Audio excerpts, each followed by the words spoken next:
Bismillahirrahmanirrahim. Assalamualaikum. Okey, pada video kali ini kita akan belajar cara nak menjawab soalan-soalan yang berbentuk penyelesaian masalah.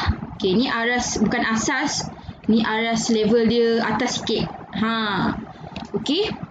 Masih dalam tajuk ungkapan algebra. Okey, sebelum menjawab soalan penyelesaian masalah kena ingat 3 tips ni. Okey, bila dapat je jawapan soalan. Bila dapat je soalan penyelesaian masalah, yang pertama sekali gariskan maklumat, isi-isi penting semua gariskan. Lepas tu yang kedua, keluarkan maklumat tersebut dalam bentuk yang kita faham lah, mudah faham. Yang ketiga, selesaikan. Ini memang apa-apa soalan penyelesaian masalah, insya-Allah boleh jawab. Keluarkan apa maklumat yang ada pada soalan. Okey. Jadi, sebiji tembikar yang berisi 5 kg dan 2 biji durian. Okey.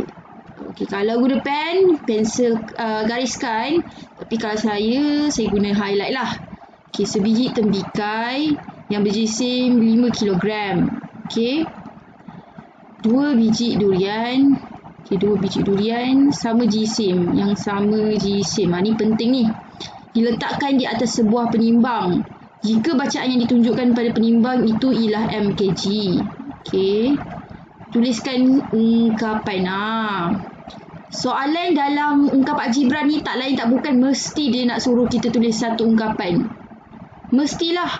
Dia suka sangat tanya soalan-soalan ungkapan. Nak nyatakan ungkapan. Tuliskan satu ungkapan. Jadi kena tahulah. Okey. Disebabkan, kita ingat balik video yang first kali pasal ungkapan algebra. Dalam video tu, saya ada cakap apa itu pemboleh ubah. Pemboleh ubah ni, biasanya huruf lah. Pemboleh ubah ni, nilai yang kita tidak ketahui dan digantikan dengan huruf. Macam yang kita tengok sekarang ni, sebiji tembikar ni kita tahu. Sebiji tembikar ni jisim dia 5 kg. Okey, kita letaklah sini. Okey, sini 5 kg. Tapi 2 biji durian ni dia tak bagi tahu. Nilai yang kita tak tahu. Berapa jisim dia kita tak tahu. Itu namanya pemboleh ubah. Bila kita nak guna pemboleh ubah, bila kita tak tahu sesuatu nilai, baru kita boleh gunakan pemboleh ubah. Maksudnya nilai itu kita gantikan dengan huruf. Tak kisahlah huruf kita nak apa, tapi yang biasanya kita soalan guna adalah huruf X, huruf Y. Okey, 2 biji durian yang sama jisim. Sebab durian ni dia tak bagi tahu, dia tak beritahu jisim. Jadi kita letak sendiri nilai pemboleh ubah. Nilai yang kita tidak ketahui dan digantikan dengan huruf. Okey, huruf apa? Contoh kita nak letak X lah kan. So sebab dia kata sama jisim, maksudnya durian yang pertama ni X kg, durian yang kedua ni pun X kg, X kilogram. Okey. Okey, jika bacaan ditunjukkan adalah maksudnya total, maksudnya jap, kita keluarkan maklumat. Okey, tembikar. Satu tembikar sama dengan 5 kg. Yang ni diberitahu. Tetapi 2 durian ni dia tak beritahu. Jadi kita kena jadikan nilai jisim kilogram untuk durian tu, kita jadikan dia dalam bentuk pemboleh ubah. Okey. Kita gantikan X sebabkan dia ada 2 durian, jadi X tambah X kg. Jadi 2X kg lah. Okey, 2X kilogram. Okey, jika bacaan ditunjukkan, maksudnya apa maksudnya? Ditunjukkan pada penimbang itu ialah mkg. Maksudnya satu tembikar ditambahkan dengan 2 durian ialah m kilogram. Ingat balik apa maksud pemboleh ubah. Baru kamu faham macam mana nak jawab soalan ini. Okey. Jadi satu tembikar. Okey, dia nak ungkapan. Satu ungkapan. Tapi dia tak spesifik. Dia tak kata ungkapan dia tak kata ungkapan algebra. Dia tak kata bersamaan algebra. Jadi okey, kamu pun tulislah. Okey, tembikar dah dapat tahu dah berapa. Tembikar dah dapat tahu. Durian pun dah dapat tahu. Jadi apa yang kamu kena buat adalah jawapan dia Satu tembikai 5 kg ditambahkan dengan 2x kg sama dengan M. Okey. Itu saja. Okey, jawapan dia macam ni. 5 tambah 2x sama dengan M. Ini pun dikira ungkapan. Walaupun dalam first video tu kita cakap persamaan algebra ni ada sama dengan. Tapi masih kategori sebagai ungkapan. Okey. Okey, next soalan yang kedua. Raja di sebelah menunjukkan sebuah taman berbentuk segi empat tepat. Kawasan berlorik yang berbentuk segi empat sama ditanami pokok bunga. Kawasan selebihnya ditutupi batu bata. Tulis satu ungkapan bagi luas kawasan batu bata. Okey, satu ungkapan bagi luas kawasan batu bata. Okey, dia kata, okey, gariskan kawasan berlorik yang berbentuk segi empat tepat. Okey, jadi segi empat tepat, kawasan berlorik yang berbentuk segi empat sama ni, yang warna pink ni lah. Yang pink ni adalah segi empat sama, ditanami pokok bunga. Maksudnya yang ni adalah pokok bunga. Yang saya lorik ni adalah pokok bunga. Ni adalah pokok bunga. Dan kawasan yang selebihnya ditutupi batu bata. Okey, yang luar dia adalah batu bata.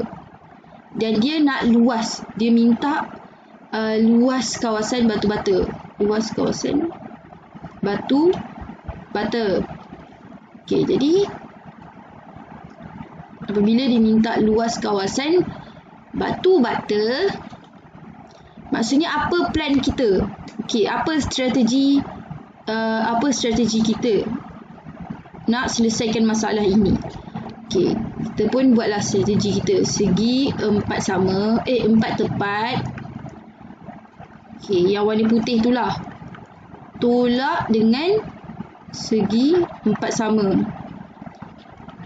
Yang segi empat sama tu yang tanaman bunga. Jadi kita akan dapat luas kawasan batu bata. Okey. Luas segi empat tepat tolak dengan luas segi empat sama, kita akan dapat luas kawasan batu bata. Kawasan batu bata. Okey. Jadi luas segi empat sama ni adalah tanaman bunga lah. Ialah tanaman bunga.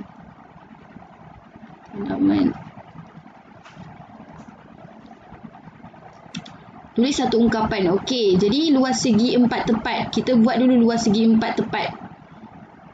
Luas segi empat tempat pula dah. Empat tepat. Sorry. Okey. Jadi luas segi empat tepat dekat luar ni. Okey, yang ni pun Y meter. Yang ni X meter. Jadi Y darab X. Y darab X meter. Ini adalah segi empat tepat. Tolak. Luas segi empat sama. Okey, bila dia kata luas segi empat sama. Bila dikatakan luas segi empat sama, maknanya setiap sisi tu adalah sama. Sama. Panjang dia sama. Sebab apa? Sebab segi empat sama. Kalau segi empat sama, sisi dia mesti sama. Maknanya nak katanya sini 15 meter, sini pun 15 meter, sini pun 15 meter. Tapi kalau luas 15 darab 15 lah kan. Okay, jadi 15 darab dengan 15. Okay, kita akan dapat luas kawasan batu bata kan. Okay, jadi kita pun selesaikan masalah di Y darab X. Dia akan jadi YX. Tapi kalau sedap XY lah kan. 15 darab 15. Okey, 15 darab 15. Jadi 225. 225. Ini adalah ungkapan dia. Maka kita boleh buat simpulkan. Maka ungkapan luas kawasan batu bata ialah Okey, kita pun buat jawapan dia. Ialah XY tolak 225. Itu saja. Dapat jawapan dia. Okey, yang seterusnya, yang ketiga, yang terakhir, soalan yang terakhir.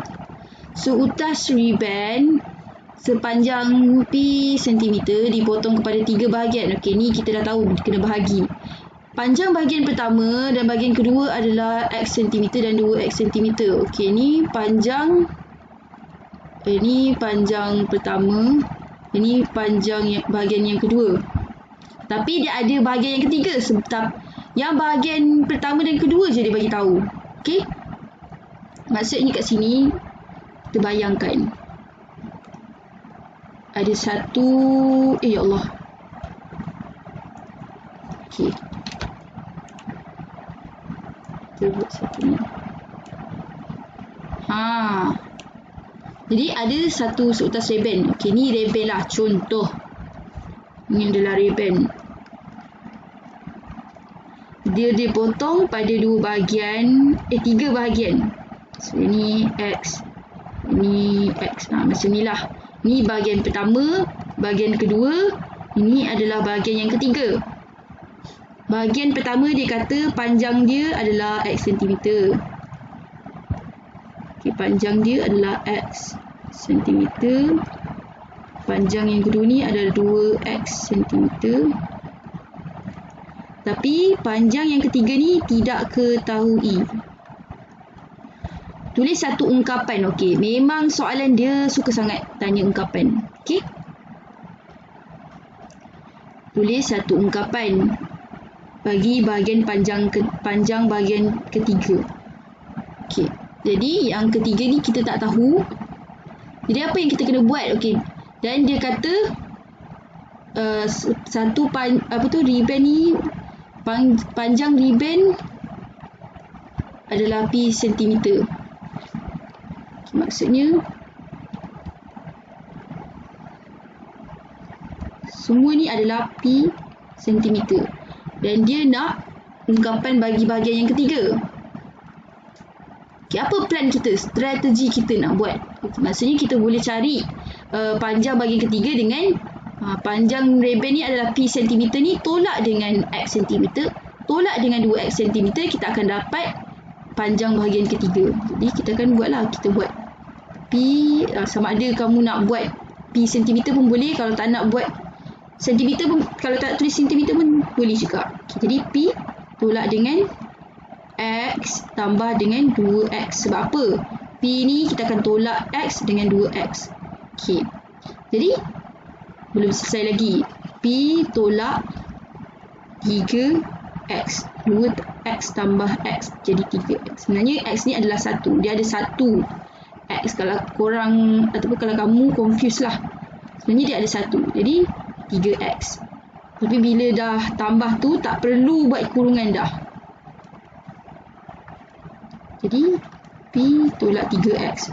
Sebab dia sebutan yang berbeza, jadi kita tak boleh tolak. Dah tak boleh tolak dah. Jadi jawapan dia, ungkapan dia P tolak 3X saja. Okey. Boleh buat mesin. Maka panjang bahagian ketiga ialah ungkapan